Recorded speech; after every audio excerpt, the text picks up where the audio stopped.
다 함께 주기도문 하심으로 새벽 기도를 시작하겠습니다. 하늘 계신 우리 아버지여, 이름이 거룩히 여김을 받으시오며 나라가 임하시오며 뜻이 하늘에서 이루어진 것 같이 땅에서도 이루어지이다.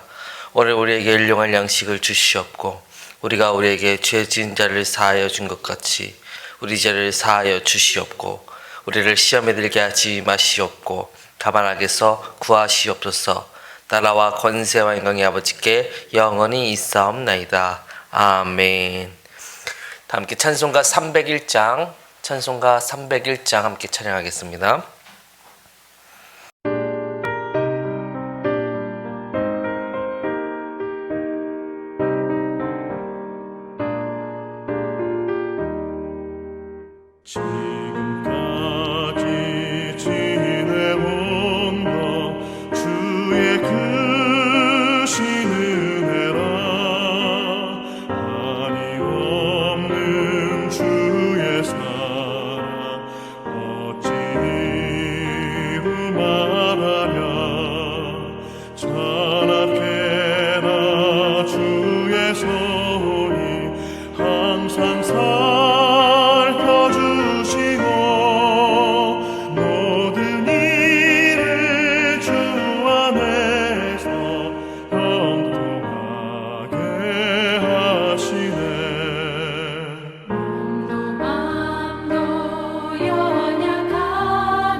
할렐루야.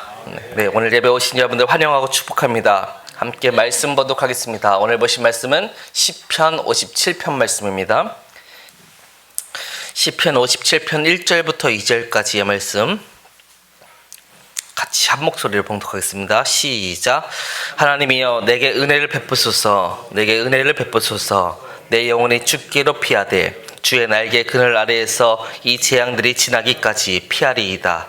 내가 지존하신 하나님께 부르짖으며 곧 나를 위하여 모든 것을 이루시는 하나님께로다. 아멘. 제가 예전에 한번 조사를 해봤더니 대한민국에서 가장 높은 사망률을 이루는 것이 무엇이냐라고 이야기할 때 자살이라고 합니다.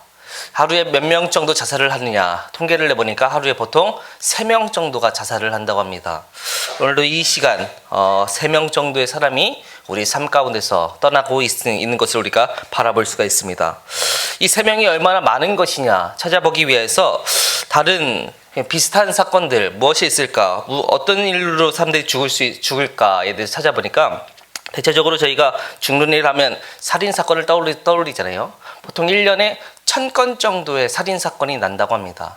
이 1000건 정도에서 사망하는 자들은 300명 정도 된다고 합니다. 그러니까 자살률이 살인 사건에 비해서 한 3배 정도 높은 비율로 사람들이 많이 죽는다는 것이죠.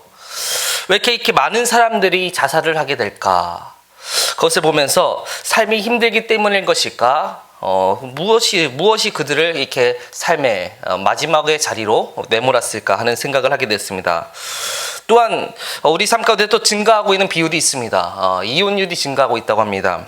전체 이혼자 중에 20년 이상 결혼하신 분들의 이혼 비율이 40%라고 합니다. 그러니까 이 굉장히 많은 숫자가 이 결혼 생활을 오래 지속하였음에도 불구하고 이혼을 하고 계시다는 거죠. 왜 그렇게 이혼을 할까? 사랑의 기억과 고통의 기억 가운데서 이 두 가지를 비교해 보니까 나 도저히 이제 20년 동안 살아왔는데 더 이상 난 안 되겠다 싶어가지고 이제 결혼 생활을 포기하는 그 비율이 있다는 것이죠. 이것을 보면서 우리는 무엇으로 살아가는가에 대해서 다시 한번 생각해 보게 됩니다. 톨스토이의 사람은 무엇으로 사는가라는 책이 있습니다. 이 톨스토이가 쓴 이 사람은 무엇으로 사는가라는 책에는 이 아주 작은 단편인데 이 아주 심오한 내용을 담고 있습니다. 내용은 이 미하일이라는 천사가 이제 하나님의 명령을 어긴 채로 이 땅에 쫓겨나는 벌을 받아서 내려온 이 내용인데, 이 사람은 무엇으로 사는지에 대해서 해답을 알지 못하고는 알아야만 너가 다시 천국에 돌아올 수 있다 라는 이 명령을 받고 숙제를 받고 천국에서 쫓김을 받게 되었다는 것입니다. 이 미하일이라는 천사는 왜 쫓겨나게 되었냐? 이 하나님의 명령을 어긴 죄였는데요. 어떤 명령이었냐? 어머니 한 명을 데리고 오라는 명령이었습니다. 이 어머니는 이 갓 쌍둥이를 낳은 그 어머니였습니다. 근데 이 천사 미하일이 내려가서 보니까 이 어머니를 데려가게 되면 이 갓 낳은 쌍둥이 2명이 이 너무 생사가 불분명한 거예요. 너무 이 아이들을 어떻게 살아갈 것인가, 너무 불쌍하고 기가 막혀서 그냥 돌아왔습니다. 그래서 하나님께서는 그에게 벌을 내리셨다는 것이죠. 왜 내가 그 천사의 어머니의 목숨을 데리고 오지 않았냐. 그래서 그 미하일이라는 천사는 거지꼴이 되어서 시골의 한 성당 앞에 벌거벗은 채로 이제 앉아있게 되었습니다. 추위에 떨고 발발 떨면서 앉아있었습니다. 그 모습을 본 기도하러 온 어떤 사람이 그에게 자신에게 하나밖에 없는 그 외투를 덮어주었습니다. 그때 이 천사는 깨달았습니다. 세상에는 죄와 욕심으로 가득 차 있는 줄 알았는데 이 세상에는 그래도 사랑이 있구나. 사랑이 있어서 사람들이 살아가고 있는 것이구나. 이것이 첫 번째 해답이었다는 것이죠. 이 사람으로 이 외투를 덮어주는 그 순간 이 사랑이 깨달아졌다는 것입니다. 그런데 그 외투를 준 사람이 천사에게 물었습니다. 당신은 갈 곳이 있습니까? 그랬더니 저는 없습니다. 갈 곳이 없습니다. 라고 이 천사가 대답을 하였습니다. 그랬더니 우리 집으로 가자라고 해서 이 외투를 덮어준 사람 집으로 데리고 가게 되었습니다. 그 집에 가보니 그 집은 이 구두방이었습니다. 구두를 만드는 곳. 그곳에서 이 심부름을 하면서 이 천사가 살게 되었습니다. 근데 이 천사가 솜씨가 좀 좋은 것 같아요. 그래서 이 구두공이 이 외투를 벗어준 사람이 구두 일을 한번 시켜봤더니 이 웬만큼 잘 만드는 거예요. 그래서 앞으로 중요한 일들은 내가 한번 만들어 보아라 라고 일을 시키면서 나가기도 했습니다. 그렇게 한 1년 정도 지났는데 어느 순간 한 신사가 와가지고 1년 동안 절대 헤어지지 않을 그런 신발을 만들어 달라라고 하는 부탁을 하는 것을 보았습니다. 그때 주인은 이 천사에게 네가 솜씨가 좋으니까 한번 만들어 봐라 라고 얘기를 하는 것입니다. 그런데 이 천사가 보니까 이 신사에게는 죽음의 그림자가 드리워 있는 것입니다. 그래가지고 이 천사는 신발을 만들어주지 않고 슬리퍼를 만들었습니다.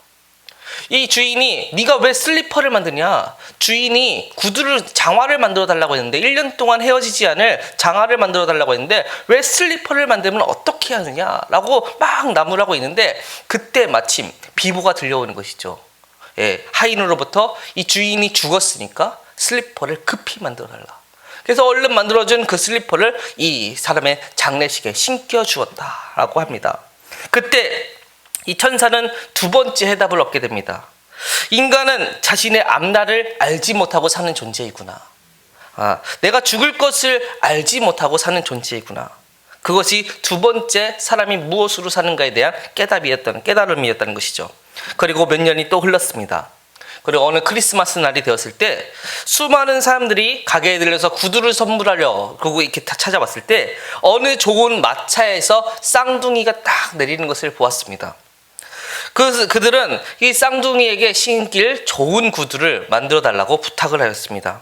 이 천사는 호기심이 생겼습니다. 이 쌍둥이는 어떤 쌍둥이일까 하면서 얼굴을 들여다보니까 마침 그 얼굴이 어떤 얼굴이냐, 자신이 그 어머니를 데려가지 않으려고 했던 그 쌍둥이의 어머니였다는 그 어머니의 쌍둥이였다는 것이죠.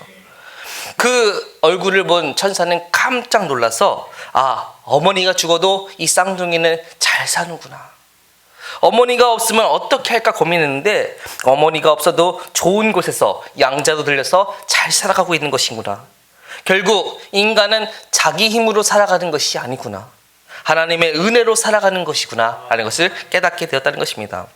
그리고 이 천사는 하늘로 올라가게 되었다는 것입니다. 여러분, 우리는 무엇으로 살아가나요? 이 세상에는 시기, 질투, 미움과 같은 악으로 가득하여서 이것으로 살아가고 있는 것 같지만 그래도 우리에게는 사랑이 있다는 것입니다. 그 사랑으로 살아가고 있다는 것입니다. 그리고 사람은 자기 죽을 날을 모르고 살아가고 있다는 것입니다.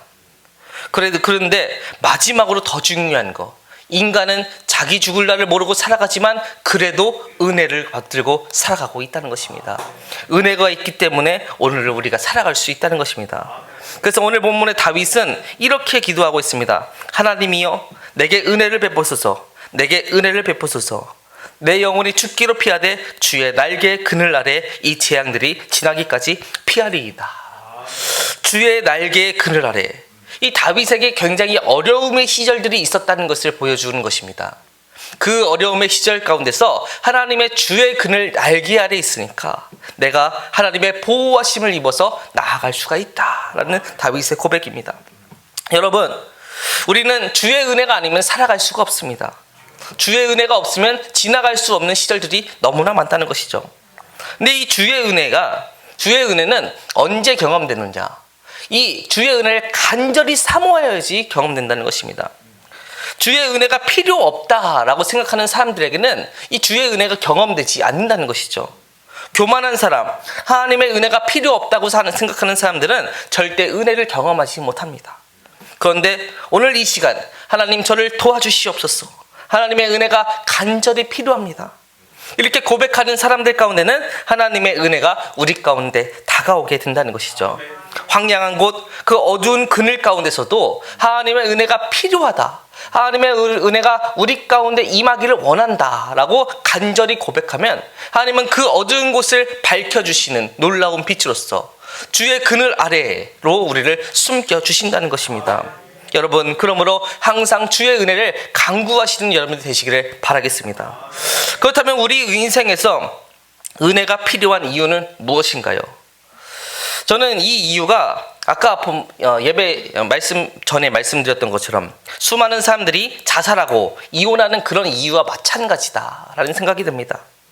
삶의 끝자락에서 마지막에 선택을 하는 그 순간, 물론 그 선택이 즉흥적인 선택일 수도 있지만 아마 굉장히 수없는 고뇌와 수없는 생각들로 이루어진 선택이라고 생각이 됩니다. 그러면 무엇이 그들을 그렇게 끝으로 내몰게 된 것일까요? 바로 사랑과 은혜의 기억이 고통과 번뇌의 기억을 넘어서지 못한 것이라는 것이죠. 저는 경제학, 경영학을 공부하였는데요. 기업이 이익을 내기 위해서는 무엇을 해야 되냐라는 것은 굉장히 간단합니다. 이 수익이 이 지출을 넘어서면 되는 것입니다. 흑자 기업이 되는 것, 돈 버는 기업이 되는 것은 어떻게 해야 되냐? 수입이 지출보다 많으면 됩니다. 돈을 더 많이 벌면 되는 것이죠. 수입이 지출보다 많으면 흑자, 지출이 수입보다 많으면 적자인 것입니다. 그런데 지출이 정해져 있다면 어떻게 해야 되나요? 지출이 정해져 있다 라고 하면 우리는 더 많은 돈을 벌기 위해서 노력해야 될 것입니다.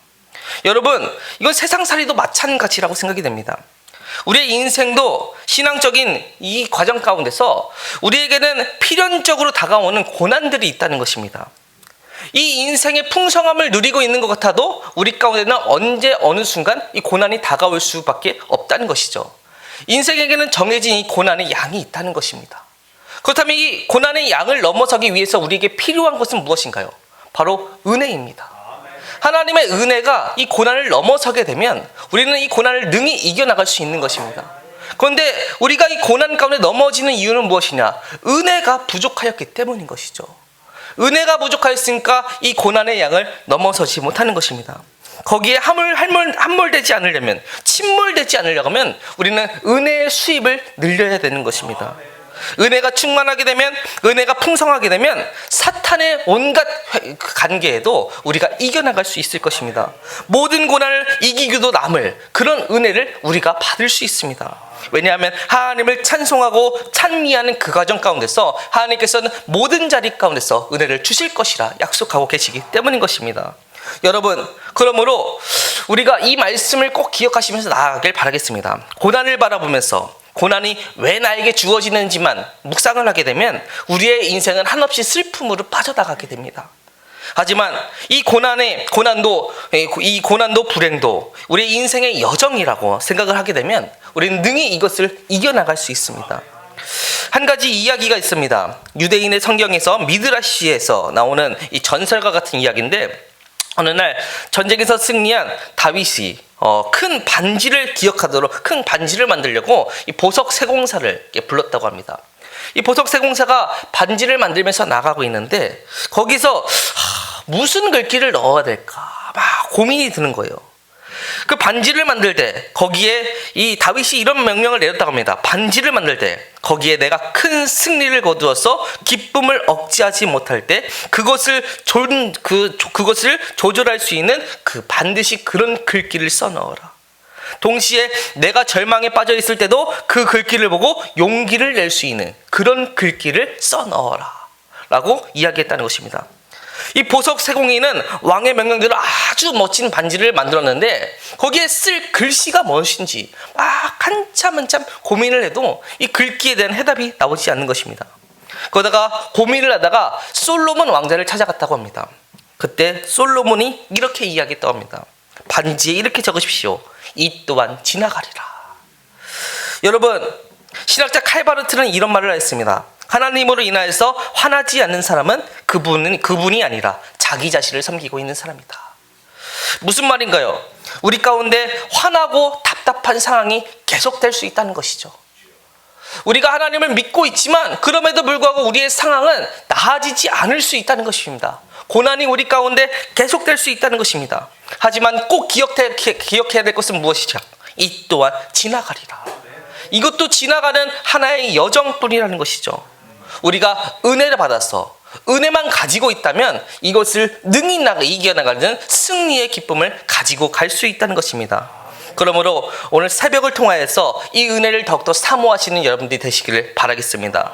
우리가 이 시간 가운데서 아멘 아멘 부르짖으면서 기도하면서 은혜 받으면서 나아가는 그 자리가 더욱더 은혜가 풍성하여서 우리의 삶의 모든 고통을 이겨내는 자리가 되기를 소망합니다. 우리가 아직 목소리도 다 풀리지 않았는데 그 답답한 목소리로 찬양을 부르지만 그 찬양 가운데서 은혜가 더욱더 가득하여서 눈물을 흘리고 힘을 얻어서 나아가는 자리가 되기를 소망합니다. 그렇게 될 때 우리의 모든 삶의 고난과 역경들을 능히 이겨나갈 수 있을 것입니다. 여러분, 은혜의 수입을 늘리십시오. 그래서 고통의 지출보다 더욱더 많은 은혜의 수입으로 삶을 살아가시는 여러분들의 자리가 되기를 바라겠습니다. 이 시간 우리 담임 목사님의 능력 목회와 우리 예배를 붙들고 다시 한번 더 주여 한번 부르시면 통성으로 기도하도록 하겠습니다. 주여, 사랑과 은혜가 충만하신 하나님 아버지, 주여, 저희가 주의 은혜 가운데로 나아가길 소망합니다. 주여, 이 자리 가운데서 주여 주의 은혜가 더욱더 주어지길 소망하면서 나아갑니다. 주여, 간절히 기도하면서 나아가오니 주여, 저희의 자리를 더욱더 붙들어 주시옵고 온갖 주여 세상의 주의 풍파 가운데서도 주여 낙담치 않고 주여 온전히 주의 길을 향하여서 더욱더 담대하게 나아갈 수 있는 주여 그 은혜가 우리 가운데 넘쳐날 수 있도록 인도하여 주시면서 주여 저희의 삶이 주여 은혜로 더욱더 가득한 삶이 되어서 주님을 더욱더 고백하는 자가 될 수 있기를 주여 소망합니다. 주여, 주님 지금까지 인도해 주신 것처럼 주여 앞으로의 삶을 저 인도해 주실 걸 믿으면서 나가오니 주여 고통과 주여 절망이 다가올지라도 주여 그것을 주님이 주신 은혜를 바라보면서 이겨낼 수 있도록 인도하여 주시옵고 세상을 이기는 놀라운 경험을 할 수 있도록 인도하여 주시옵소서. 오늘도 나아가는 모든 자리 가운데서 하나님이 우리와 함께 해주신다는 것을 더욱더 확증하게 하여 주시옵소서. 주여 나와 주여 항상 동행하여 주시는 그 하나님이 계시기 때문에 내가 오늘도 하루를 살아갈 수 있다는 온전한 믿음을 얻어서 나갈 수 있도록 인도하여 주시옵고 주여 이 기도의 끝에 주여 주님의 동행하면서 나가는 주여 그 천국의 소망을 품고 나갈 수 있도록 인도하여 주시옵소서. 오늘도 이 나아가는 이 자리가 더욱더 거룩되고 주여 복된 자리가 되길 소망합니다. 주여 이 자리를 통하여서 더욱더 기도하면서 나갈 때 주여 저희의 모든 간구가 주여 외치는 소리가 아니라 주여 들려지는 기도가 될 수 있도록 인도하여 주시옵소서. 하나님 이 자리를 더욱더 붙들어 주시사 주여 거룩함과 온전함으로 나아가는 이 예배가 될 수 있도록 인도하여 주시옵소서. 오늘도 나아가는 모든 순간순간을 더욱더 붙들어 주시옵고 주여 삶의 모든 구렁텅이에서 주여 저희를 더욱더 구원해 주시는 하나님을 더욱더 경험할 수 있도록 인도하여 주시옵고 내가 나아가는 그 모든 순간순간들 주여 하나님을 더욱더 주여 외치면서 나갈 때 주여 이 삶이 더욱더 풍성하여지는 이 목이 내려줄 수 있도록 인도하여 주시옵소서. 주여 특별히 저희 담임 목사님을 항상 더욱더 중보하면서 기도하면서 나가길 원합니다. 주여 저희 담임 목사님 더욱더 붙들어 주시옵고 주여 능력의 길로 더욱더 인도하여 주시옵소서. 출타 중이신 모든 과정 가운데서 주여 성령 충만의 영이 더욱더 가득할 수 있도록 인도하여 주시옵고 주여 그 모든 주여 성지 순례의 과정 가운데서 주여 주님의 선하고 좋은 것들이 더욱더 가득 넘쳐날 수 있도록 인도하여 주시옵소서. 그래서 앞으로의 사역의 지경이 더욱더 넓혀질 수 있도록 인도하여 주시옵고 주님을 보고 나아가는 그 자리가 더욱더 복되고 아름다운 자리가 될 수 있도록 인도하여 주시옵소서. 오늘도 함께 기도하면서 나갈 때 주여 저희 가운데 있었던 모든 근심 걱정들 다 풀어질 수 있도록 인도하여 주시옵고 주님께 맡기면서 나갈 때 주여 삶의 모든 염려가 없어질 수 있도록 인도하여 주시옵소서. 주여 특별히 주여 수능을 준비하면서 나가는 학생들 있습니다. 주여 이 얼마 남지 않은 과정 가운데서 주님 이 과정이 마무리가 잘 될 수 있도록 인도하여 주시옵고 주여 주님의 은혜와 주여 주님의 차고 넘치는 지혜와 명철과 총명이 더욱더 가득하여서 주여 한 문제 한 문제를 볼 때마다 주여 주님 이전에 공부했던 모든 것들이 잘 기억날 수 있도록 인도하여 주시옵고 주여 하나님의 은혜 가운데서 주여 진행되었음을 고백하면서 나가는 저희의 자리를 낼 수 있도록 인도하여 주시옵소서. 앞으로의 모든 주여 진로를 인도하여 주시옵고 비전이 열리는 주여 그 과정이 될 수 있도록 인도하여 주시옵소서. 주여 라스카베스카라베 주여 라카라베라 주여 라스카베스카라베 주여 뭐 주여 라스카베스카라베 주여 라스카베스카라베 주여 라스카베스카라베 주여 라스카베스카라베 주여 뭐 주여 라스카베스카라베 주여 라스카베스카라베 주여 뭐 주여 라스카베스카라베 주여 라스카베스카라베 주여 라스카베스카라베